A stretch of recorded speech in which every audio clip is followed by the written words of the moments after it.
You are listening to the Horse Radio Network, part of the Equine Network family. What a beautiful day for horses in the morning. You are listening to the #1 horse podcast in the world. Here's your entertaining look at the horse world and the people in it.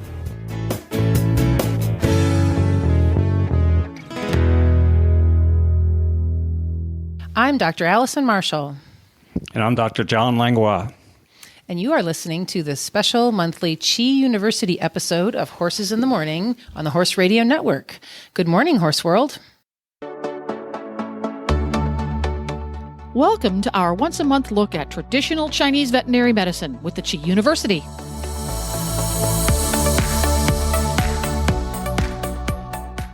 Good morning, everybody. Welcome and hello from blusterous Richmond, Virginia, and probably blusterous Florida. And John and I have a really special guest for you today, who is Dr. Wendy Ying. Wendy helped start the Horse Radio Network and was very integral in starting Horses in the Morning, and just so happens to be a fabulous traditional medicine Chinese practitioner with veterinary practitioner with John and I down in Reddick, Florida at the Chi University. So we have her on the podcast today to talk about something that was requested in the feedback section in our Facebook page, and it is something called fecal water syndrome. So for those of you who don't know what that is, we're going to be talking around that a little bit, and we're going to be talking about how Chinese veterinary medicine traditional Chinese veterinary medicine is really a much better way of treating this than our Western medicine. It's one of those things that Western medicine or regular conventional medicine doesn't have a great answer for, but actually Chinese medicine does have a great answer for. So John, you want to kind of talk a little bit about what fecal water syndrome is? Let's start with that. Sure. So from the description of free fecal water syndrome or fecal water syndrome, it's basically what happens to a horse that is seemingly normal. The horse looks good, has a good coat, it eats good, poops good, but when it poops, it has a phase, whether it be in the beginning or at the end typically, you'll find a bunch of water comes out. It's not a smelly water or a really offensive water. It's just water, and it ends up, maybe getting on the horse's legs and maybe sprays the walls a little bit. Doesn't seem like the horse has any problem. Usually they don't strain or act like there's any discomfort with it. It's just there, and some kind of see it and say, oh, well, he's fine, everything's good. That's just him. And we'd like to talk today a little bit about, well, maybe there is something that's going on that is abnormal. And so there have been several studies done around the world, actually a big one in 50 horse farms in Europe, in Sweden, where they actually kind of decided to see if they could figure out what was going on with these horses. They actually found that there may be an increased concentrate of what's called lactate in the hind gut. And this changes the pH in the gut, and that attracts kind of what we call an osmotic diarrhea, meaning that it attracts water and it pulls that water out, and then the water ends up coming out as a single entity. Typically, like I mentioned, the manure is normal in its phase. So, and they found that this condition was in animals that were fed a little higher concentrate diet. In other words, more grains than roughage. And so this was their finding, that their recommendation then was to increase the forage. They call them wrapped forages, and increase that and decrease the concentrate. And this is kind of just a basic feeding management thing that they found that had good results. There was another study that actually looked at the microflora of the manure in those that had the syndrome of fecal water and those that did not, and they felt that the microbe was the same. And this is interesting in that, when we're trying to think about what we could do, both from a Western perspective and perhaps a TCVM perspective, what management could we do? The point may came up, do I need to maybe add some different bacteria, prebiotic or probiotic, or change that? Only that they found in this study that was not the case, that there was not a significant number of any microbial changes or the bacteria in the manure. So I think it's pretty important to point out that it's not diarrhea. A lot of people think, well, as long as their horse doesn't have cow pies, that their feces are fine. And I see in the Virginia set, we see this a little bit more in the springtime. And what that looks like up here is that horses kind of start off with a normal poop and then just spray brown water. And so I think when you're talking about the two phases, I want to be really clear that there's a poop part of the poop and just a straight brown liquid part of the poop, and there is no diarrhea. It's very different than diarrhea. I think that's important to kind of point out. And it's my perception that it's not normally a painful thing. Do you have any perception of whether or not horses? I don't think horses are painful usually. And Wendy, you can chime in here too. I know you're on the. Oh yeah, I want to thank you guys so much for inviting me on the show. I've been listening and I really love it, and I've heard great feedback about it. So congratulations on your. Well, thanks for starting us off show. Because you were the one that got us going, and you were my role model as I was trying to get into this. So that's awesome. Oh no. Right? Isn't it terrible when you get old enough that you're in that position and you're like, oh no, this means I'm old. I know. I started to go gray this year and I'm like, now I'm a real master. I'm away ahead. Sorry. Worry. That's all right. Every good vet has dogs. It was my first time recording with my new puppy. Aww, cool. But to get back to the free fecal water syndrome, yep. I agree with you. I think there's not any pain. And like many times, I've even had a driving horse that had this syndrome, right? One of my friends' driving horses that I used to drive for her a lot. And so when you're driving, you like see their poop all the time, right? It's right there. And they're form fecal balls. And then you get this like, you know what it makes me think of? Remember years ago, they had those diet potato chips, and they said there might be a chance of anal leakage. Yeah. Remember, because you didn't absorb the fat from the chips, so that you'd stay skinny, but you could still eat potato chips. Olein or yes. And that's exactly what every time that's hilarious. The horse pooped like that, I always thought about this anal leakage, because I think that's a great way to say it. And I was we're showing our age. I know, and I'm like, you know what? I'd rather be fat or not eat potato chips, but I don't want the anal leakage part. It's like... And I can imagine in a driving horse, that's got to be a little difficult, right? Right, because that's what I'm saying. You see it all the time. And I think also is interesting that, and John, let me know if this was in your research too. I think they say it's mostly in quarter horses or like warm bloods, but usually like earth type animals. Yes, I think that's what I understand, is that it is geldings, older animals, warm bloods, those three. Yeah, and I think from a TCVM perspective, it's really interesting that they're kind of like these earth-type horses, and we associate the earth with the spleen, stomach, and digestion. So go ahead and explain that. Right, so there's 5 constitutions that are associated with the 5 elements. And the earth element is associated with the spleen and stomach and digestion.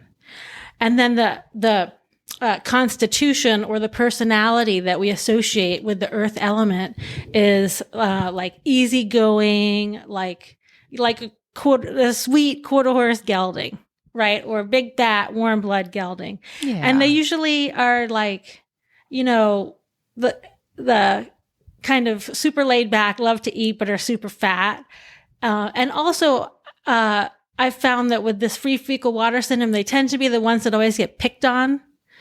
So Aw. I kind of imagine that they have a little bit of low-grade stress, but earth horses, like, they have internal worry. So they look like fine on the outside, but they're kind of, For sure. yeah, like kind of anxious on the inside. But they wouldn't, it wouldn't necessarily, you wouldn't think that they were crazy enough that you'd need to put them on Shen calmer or some kind of calmer. Right, because they're so internal and earthy about it that they just keep it to themselves. Yeah, so they like people that keep stuff inside, they may still have ulcers, but they won't be like angry on the outside. So you might not know that they're suffering from these issues. And I think that's what's maybe going on with these horses, is that maybe they had some incident that caused the imbalance in their microbiome, but now it's gone on for quite a while. So now we're dealing with a chronic disease. And as you know, with conventional medicine, like, our clients always want a pill to cure it, but this is not a disease that can be cured like that. I agree. Sure. And you know, it was mentioned that those that are kind of get picked on in the field from the pecking order, those tend to have this condition a little more than others. But interesting enough, too, is one of these studies that I read also found out that 30% of the horses that were transvenated, and that means that they took some manure from a normal horse, a seemingly normal horse, and put it via stomach tube into these horses, and found that 30% of the horses that had free fecal water completely resolved, even though it took up to 2 weeks. So there's something going on in that hind gut that is doing this. And I tend to look at it, at least from a TCVM perspective, that this is abnormal. This is not a balanced animal. And the GI tract is the place that we're looking. And so we kind of look at it from a TCVM perspective and think about, when I have a case like this, I want to know what the pattern is, what it's going on. Does it have a red tongue? Does it have a purple tongue? Does it have a fast pulse, a slow pulse? Just everything we would do in a normal TCVM exam to get a pattern, so that I can perhaps make some recommendations to fix that pattern. So, like when you're seeing a horse that has fecal water syndrome and you're looking at it from a Western side, you say, oh, heck, that's no big deal. For me, it's a big deal because I think it is an abnormal situation. Call it diarrhea, call it not. It's not the same as a diarrhea from an infectious kind of point of view, but it is definitely an imbalance. So one of the things that we could kind of touch on too is our Western treatment before we kind of go full blown into our TCVM, is that it doesn't sound like there's really a lot of options to help these horses out from a regular veterinary side. And I don't practice regular veterinary medicine anymore, but there are products like there's something called Biosponge that I'm familiar with, and some like clay products that you can give in a powdered form or a syringe. And, you know, that's, I know that's one of the ways that they attempt to try and help this. And my impression is it's not very helpful. Does either of you have much experience with Allison, I'm so glad you brought up Biosponge, because I have used that occasionally. And I feel like if you have like an acute case of some kind of diarrhea, it works really well. Makes a lot of sense. Because it does absorb toxins, and it's clay. So technically it's kind of a dietary supplement. You know, like we all see our horses sometimes like licking clay off the ground or whatever. Right. But I think there are some products that are like supplements that, you know, maybe if you give it with some other things over time, it might help. Yeah, I think psyllium has also been one that comes up all the time, where they, you know, we use that, or used to use that a lot in Florida with sand to try and trap the sand and pull it out. But it has been mentioned to be used in this syndrome. But the last study that I wanted to bring up, all they did was they modified the amount of forage and the quality of forage that they ate. So, you know, I think even your recommendation, Wendy, in the textbook that you most beautifully wrote, the chapter on food therapy, it speaks of 2% of the body weight in forage. And they said if you improve the quality of the forage and the quantity of forage, that was their best way to resolve the fecal syndrome. Which might bring us into the approach of TCVM that fat is also a digestive imbalance. That was really cool to me when I learned that when I was learning Chinese medicine, is that our gut is not only responsible for absorbing the good nutrition and the good energy from our planet. That's kind of our gas tank, literally, that we need to keep putting good food in our tanks to get good energy out of that. But it's also responsible for dumping the garbage and the fluid and what we call damp and snot and goo and phlegm.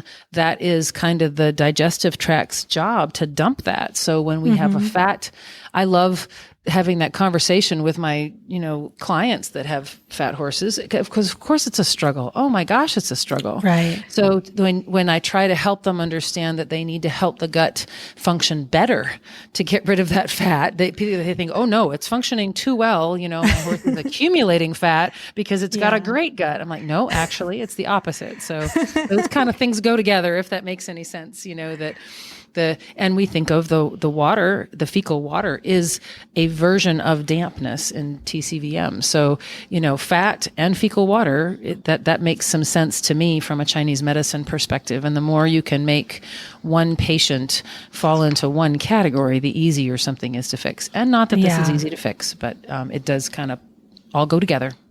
Yeah, I think the more and more I do Chinese medicine, because I kind of came into it as a non-believer many years ago, because you think, how can these concepts developed so long ago fit with what we know about medicine now?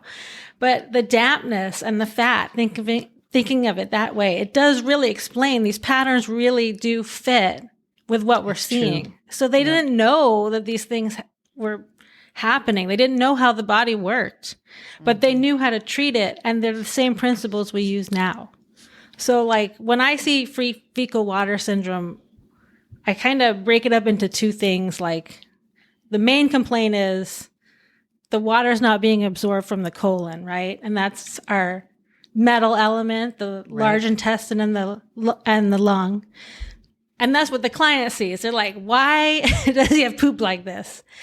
But it's not inflammation. So I think that's why many of us vets kind of like, yeah, well, it's, pain. But even though there's no inflammation, we don't see it. It's a deficient cold. It's like a cold syndrome, right? So I kind of feel like the microbiome is their little engine where they're fermenting all their food, but it's too cold. It's not working. So their little engine's not working and their metabolism's not working. Yeah. But why? That's a really good point, because from what I was reading, they said that this syndrome tends to happen more in the wintertime than in the summertime. Oh, really? Yes.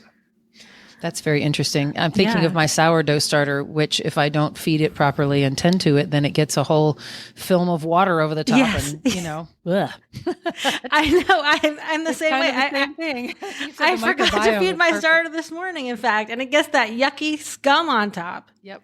But they're still in there. They're just like, starving to death. To me, how nature is just a huge circle, and you can find, you can find the same element in so many different things. It's really funny.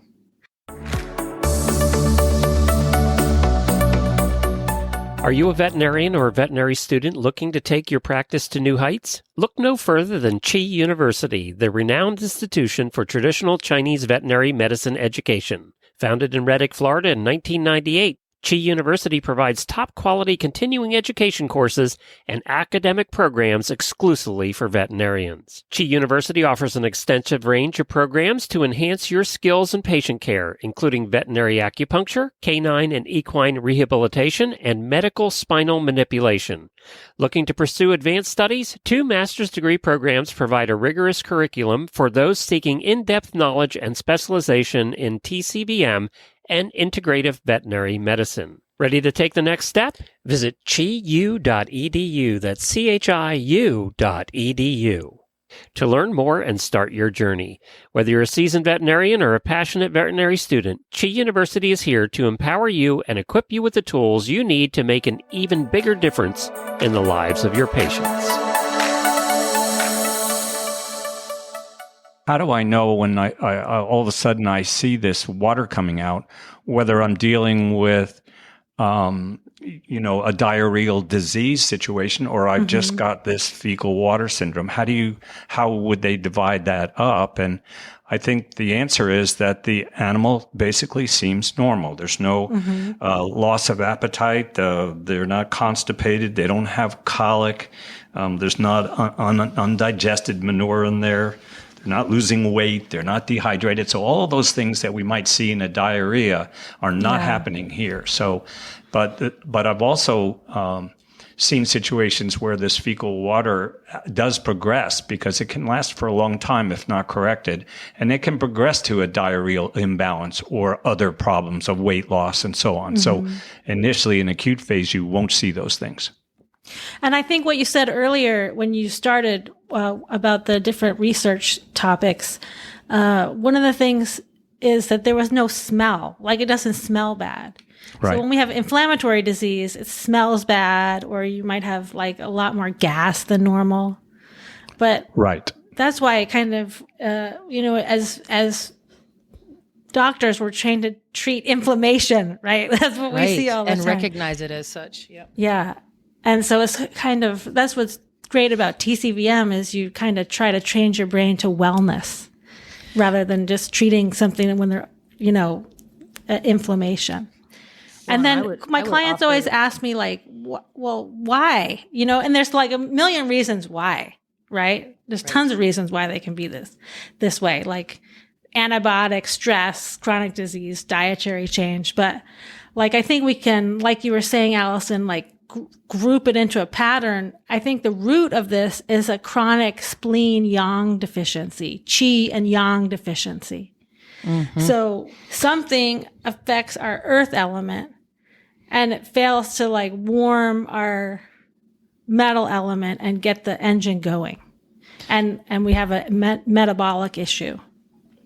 For sure. And I think that, I think it's kind of important to talk about too, that we have discounted this because there are no other clinical signs, as John pointed out, but it is the beginning. So if you let anything go for a long time, the longer you let it go, the harder it is to fix. So it's really the canary in the coal mine for further on down the road when that horse is 20 and has chronic diarrhea and weight loss and real problems, that imbalance that we're talking about now and belaboring and making such a big deal out of, we're doing that because when you recognize it in the earlier stages, you can put the spleen qi and the spleen yang deficiencies back into balance to prevent disease in the future. And that's really what wellness is all about.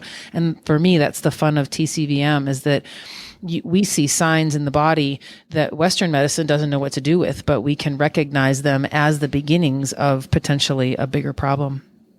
Yeah, that's so I think, true. We're trained too as TCVM practitioners to find, the root, what's at the bottom of it all. And I think that, that we need to look at that particular individual and do some of the more simple things first, the basic things, and see if we can find out what's the trigger for that. Wendy mentioned a few things. Maybe there's some social group change. Maybe that's triggered something that the horse has got some stress from that, or maybe there are other management changes that went on. Maybe there's feeding competition. A lot of these horses that get this are in reasonably good training, intense training, huge weather shifts, too much time being in the stall, not enough time out eating. And my old colleague from Australia would tell me that an animal needs to chew 16 hours a day.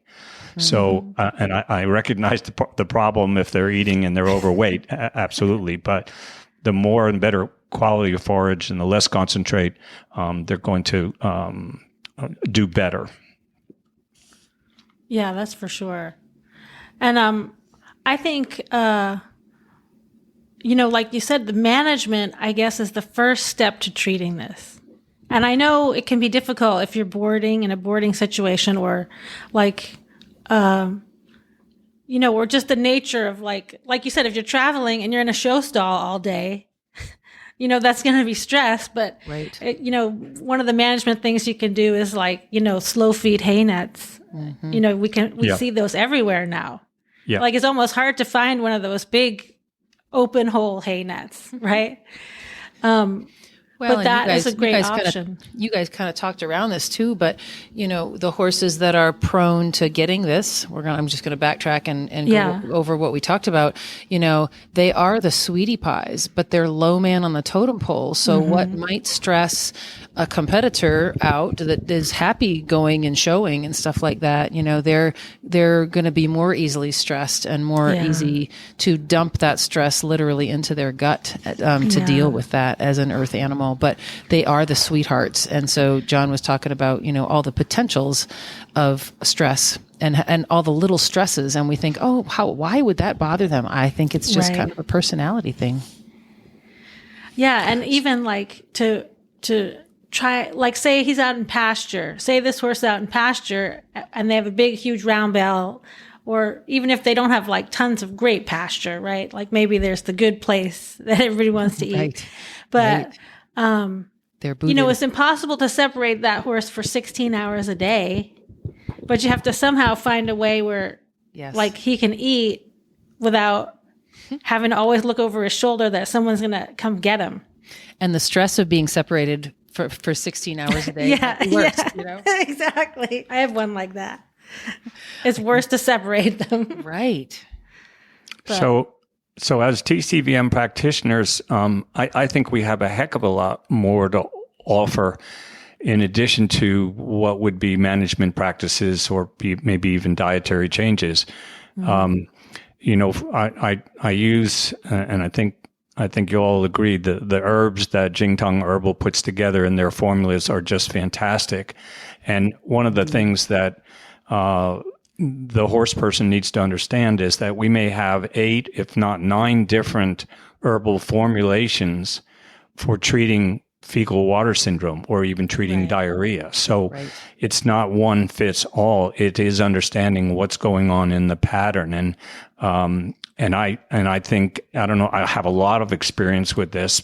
Maybe Wendy, you can mention if you have had some success using herbal formulas for this problem. I know we all do well with diarrheas, but for fecal water syndrome, have you had any experience using herbals to help with that?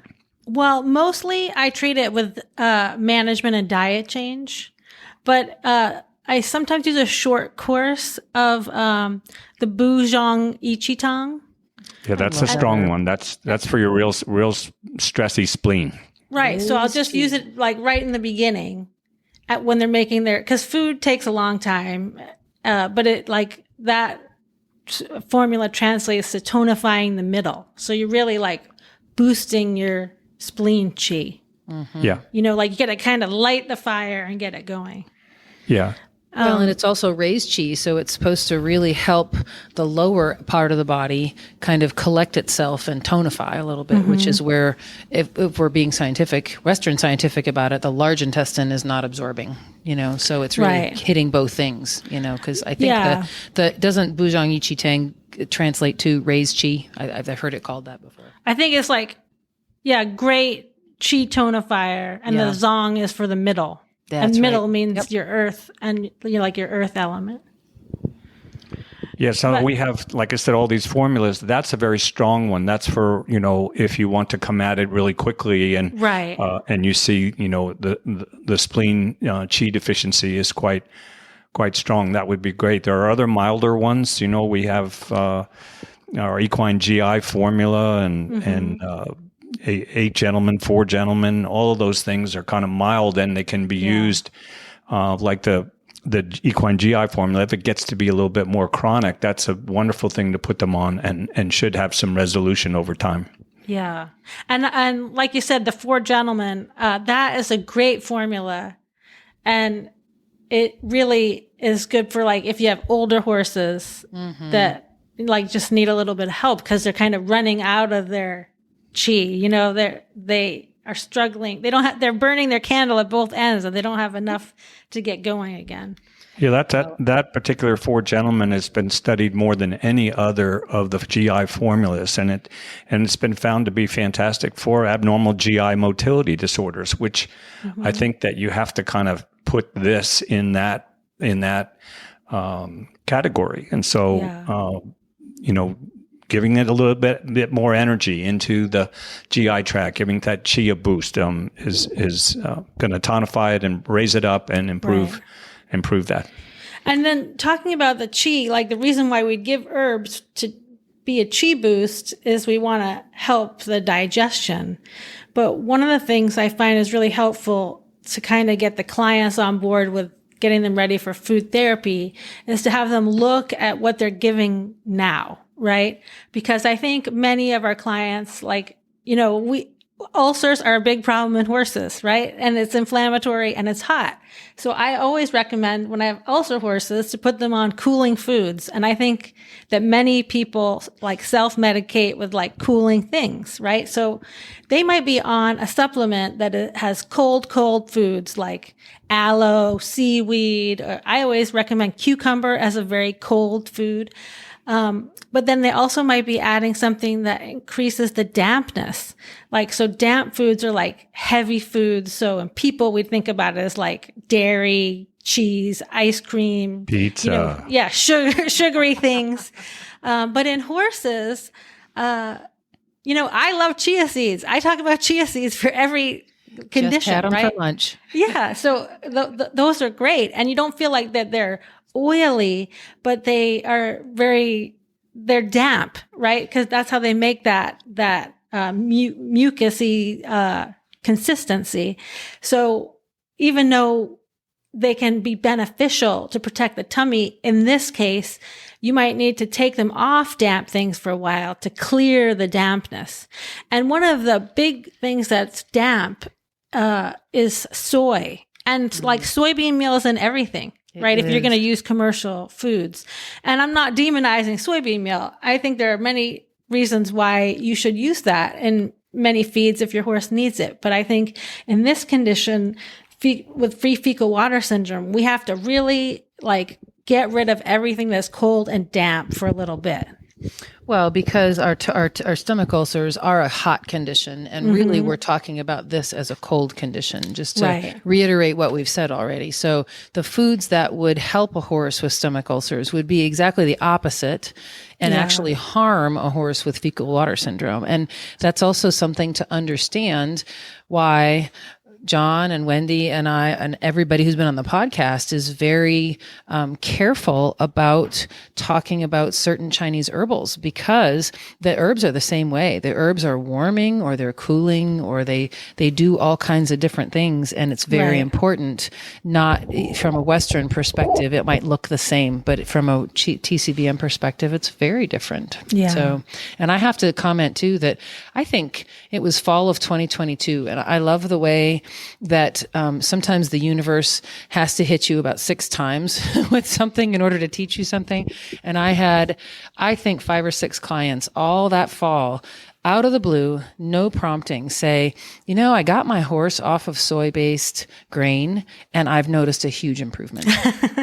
So I do have to comment about that just from a general health perspective, Well, I think,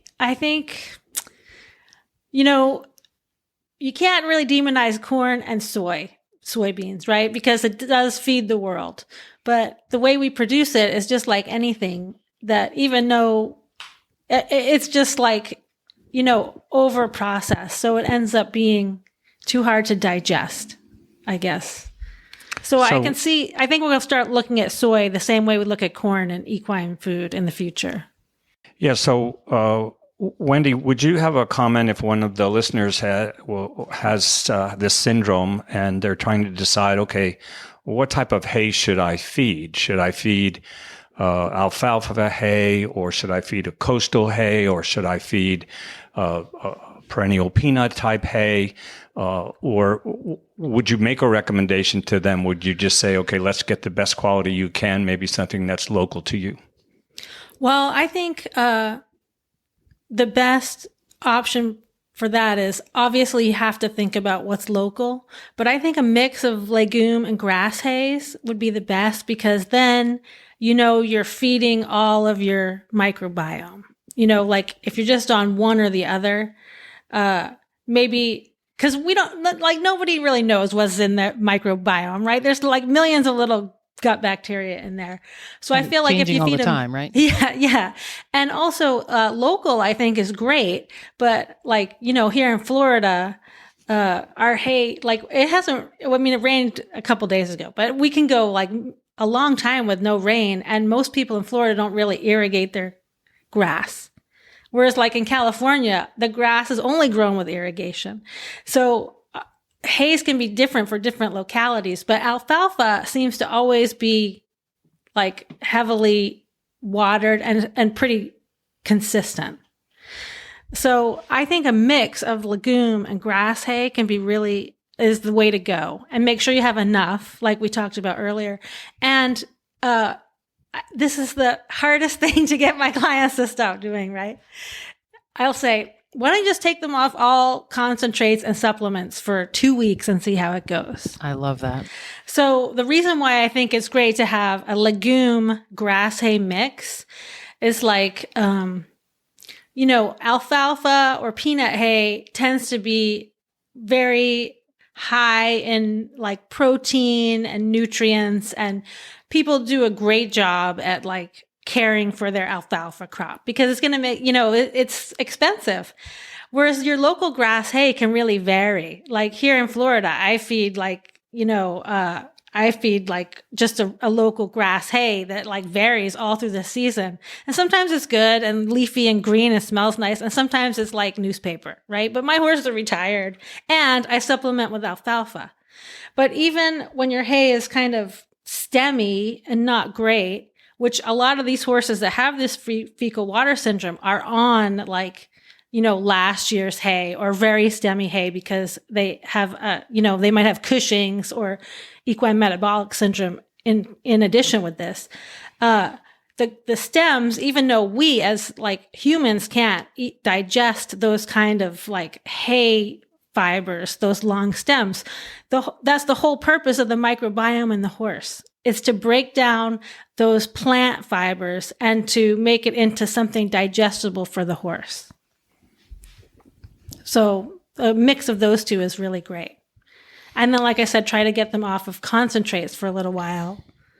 So you mentioned, Wendy, about, and I think it's a great plan if you can get your clients to let's start and get back to the basics. Let's come off the concentrate and the supplements. But I know that some of the companies out there that do have probiotic, prebiotic, psyllium products out there, they say they can cure or fix the fecal water syndrome by using these supplements. Do you have any comment that maybe could be a good idea using a prebiotic, probiotic in addition to it, or? We have to think about prebiotics and probiotics in two ways. Prebiotics are foods, right? They're fibers and nutrients that we're going to give to the horse that we're hoping is going to feed the good bacteria in the microbiome. Whereas probiotics are like dried yeast that, may come in a tube or granules that we put in, and we hope that those go into the microbiome and kind of take over, because those are the good bacteria. So, if you have like you were talking about the lactic acid, if you have a really acidic hindgut and you pour probiotics in there, they're just going to get eaten up, right? It's not going to work. Mm-hmm. It's like Allison, you were talking about the sourdough. The prebiotics are good supplements, but the thing is, the prebiotics are foods, right? They're foods and fibers, like one of the most popular ones is like oat flour. Right. And that's, I don't know if I can say the name of it, but anyways, so oat flour is one of the supplements. And like you said, clay, there's supplements with clay in it, but oat flour is just ground up oats. And in people, they have oat bran. In horses, it's impossible to find oat bran in those kind of sizes. But, if you feed something like, I used to live in California and our horses ate a lot of oat grass hay. And this was hay grown specifically to feed to horses that had like very young oats. So it didn't have a lot of sugar in it. The oats weren't like they were still real young, but they contain a lot of beta glucan in the stems and in the little oat seed. And beta glucan is really important to kind of slow down the food as it goes through the large intestines, and it gives the water more time to get absorbed. That's pretty cool. Yeah. And so in people, also beta glucan is recommended for people with type 2 diabetes because it also helps to regulate sugar spikes, because you don't absorb the sugars and carbohydrates in your food as fast, because the beta glucan makes this kind of slimy coating, like mucosal coating, that stops the resorption of all these sugars. So it smooths out that you don't get as many spikes. But if you can't, so you can buy what I'm saying is you could buy the prebiotic supplement, or you could take a little handful of oats and grind it up and you'd have the same thing. So they're actually using food therapy, but they're smarter than us because they're making tons of money on it. Right. I do want to just clarify, because I'm a little unclear. I thought that the prebiotics were the yeasty sorts of things, and the actual probiotics were lactobacillus,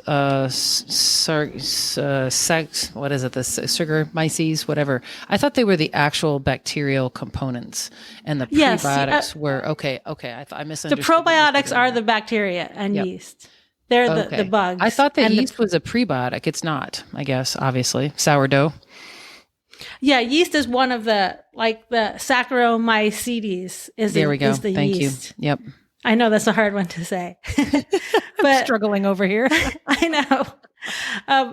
But that's you kind of have to separate that out, because it's a good way also to look at supplements, because if you say, oh, I can't afford alfalfa hay, but you're spending all this money on prebiotics, and then you read the label and it's oat flour, then you think, well, maybe I'll just buy a 50-pound bag of oats and put in an ounce of ground up oats. Well, and there we go back to, when I was pregnant with my first baby and my OBGYN was trying to steer me towards healthy eating, the phrase that he left with me was, eat as close to the ground as you can. And, if we're doing that with our horses, if we're feeding them as close to the ground rather than a processed prebiotic, probiotic, postbiotic, blah, blah, blah supplement, I'm with you. If we can just, do some basic oats. I'm a big fan of barley because barley dries up damp. So Yeah, barley also is great. It's very high in beta glucan, so you could do the same thing with barley. I really love barley the same way you do with drying up damp, but I'll tell you what, it's really hard to find barley.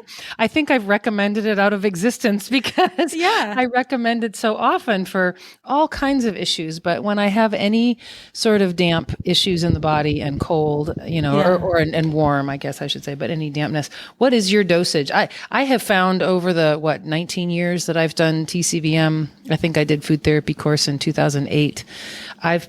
I recommend it a lot, and it has it's come and gone out of availability. It's currently in like a 1 to 2 year not available situation. Yeah. You know what I usually say for food therapy for horses is that we want them, if they're looking for a food therapy solution,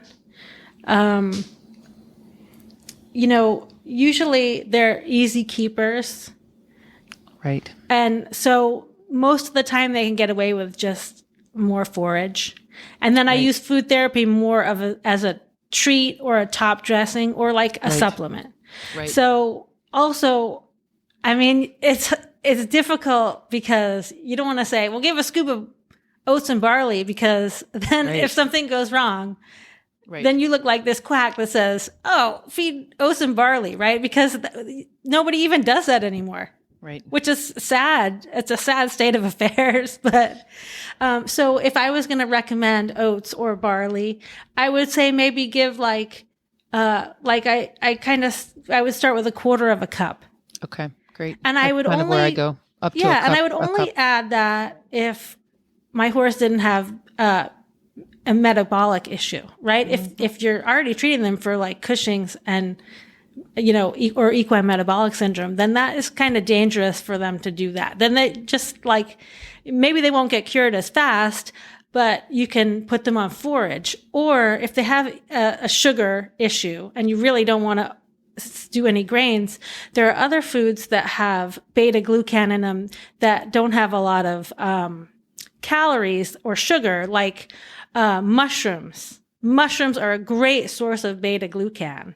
And we use them in Chinese medicine all the time, right? We use like the turkey tail mushrooms and the reishi mushrooms. Those are in a lot of our diarrhea formulas. And since they love to grow in the damp, then they are great at drying up damp. They suck it up. Yeah. And like, even if you can't get fancy mushrooms, because you can get fancy mushrooms anywhere nowadays, right? With any sort of cost.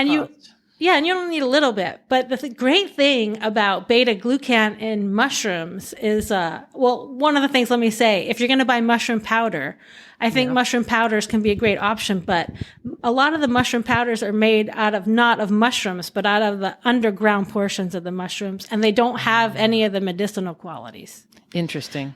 So I was recently out in California, as you were mentioning, and with my brother, and it's a big thing out there to go mushroom hunting. I mean, we spent 3 hours over 2 days just hunting mushrooms and having a mushroom festival. And I said, look, I don't know one from another. You just tell me if that's the right one to eat. Okay. Yeah. So if you don't know your mushrooms, you can only go mushroom hunting at Whole Foods. Right. Okay. Because those are all edible. Or somebody's already done the selection process for you. But the great thing about mushrooms, fresh mushrooms, is the beta glucan is higher in the stems than the cap. So you can buy mushrooms for yourself and you take off the caps and you can save the stems for your horses. Oh. Because they almost have twice as much. When you recommend mushrooms for horses, tell me what that looks like. Is there a certain type you tell people to buy? Because I find that, there are certain elements of food therapy that can end up being fairly pricey. And I would imagine that would fall into that category. Well, if you're going to do like a fecal water syndrome, the reason I would say to do mushrooms would be for the beta glucan properties, right? Yeah, so the ones with the highest beta glucan are like reishi mushrooms, but those are super expensive. Right. And you can't even eat those. I don't know if you've ever gone to Chinatown, and sometimes at the herbal shops, they'll have like one giant like reishi mushroom up there. And it's super hard. Like even horses probably couldn't chew it and digest it. So that's better to be fed as powder. Mm-hmm. But even white button mushrooms contain beta glucan. And those are pretty cheap, mm-hmm. Or you could use something like shiitakes, which are, still affordable. And like I said, you can use the caps and you could give the stems to the horses. And for those, I would give maybe an 1/8 to 1/4 cup a day for like a short period of time. Okay. See if you see a change when you make all these changes in 2 weeks. Okay. But you don't need a ton of it, and the reason I say that is because you see these supplements, you're only really giving an ounce of oat flour, mm-hmm. and they're expecting to see results. And so I haven't done any tests about how much you need for this, but these are recommendations that I give my clients that seems to help. Another thing you can do to dry the dampness is the alfalfa, like we talked about, is great for drying dampness. And that's so easy to add to the diet. But I know a lot of people feed seaweed to their horses, like kelp flakes or whatever. But mm-hmm. seaweed from the ocean is really cold. Mm-hmm. So if you buy freshwater seaweed like spirulina, it's really easy to find spirulina. You can order it off Amazon or get it at your health food store. But a little spirulina in the diet is really great because that also is high in beta glucans, but it's warmer than the cold ocean seaweed. And also spirulina has a lot of like anti-inflammatory properties.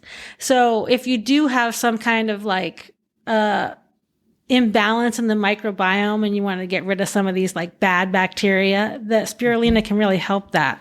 That's awesome. Awesome information. And then for warming foods, I know a lot of people use garlic for their horses.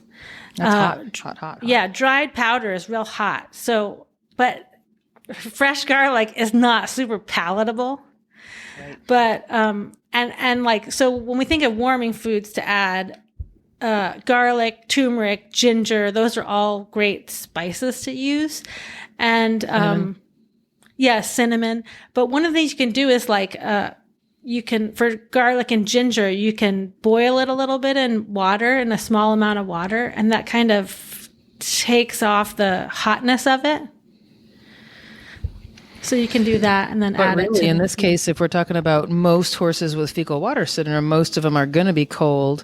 And as we all know from a human perspective, ginger, it targets the gut. So ginger is really one of the perfect things to give. I don't know about you, but I will tell people to take a root, just to go buy the little 79-cent root out of the grocery store and take a carrot peeler and just shuck a couple, shucks into the food. And I find most horses eat that. I really enjoy that as food therapy. And it's like the perfect food therapy for horses. Yep. Like they love it.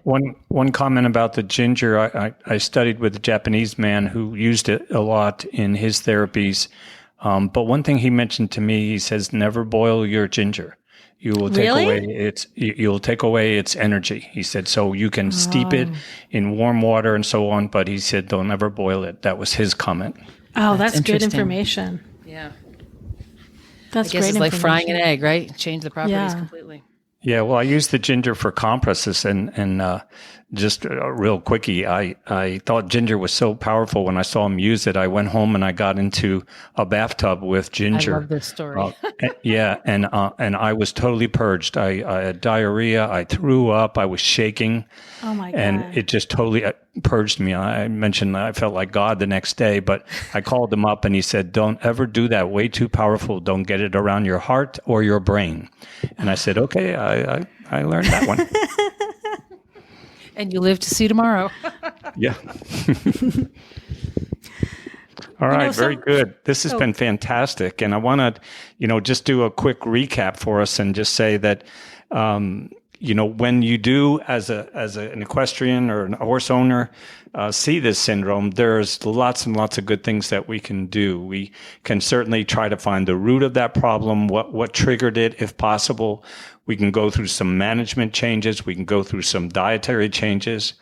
And remember that a TCVM practitioner is going to have a whole different kind of look at this to be able to figure out, okay, what is this animal's pattern and how could we use our medicine, both herbal, diet, food therapy, and acupuncture perhaps to try to put this thing in resolution quickly.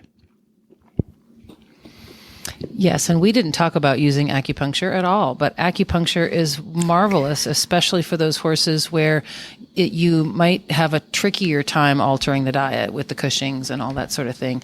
That means that you need to see your TCVM practitioner a little more often, unfortunately. And I think most of folks in my world, I'm trying to save them a little bit of money or make things pretty practical, but acupuncture is hugely powerful and it circumvents the stomach and maybe makes the whole body strong enough so that we can use our food therapies and our herbs better.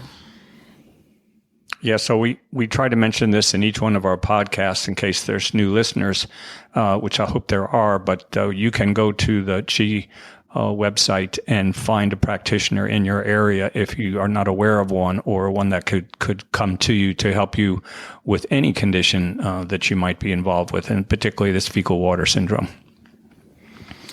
Yes, and I do want to mention that Dr. Wendy Ying is from Florida and has the Holistic Veterinary House Call practice.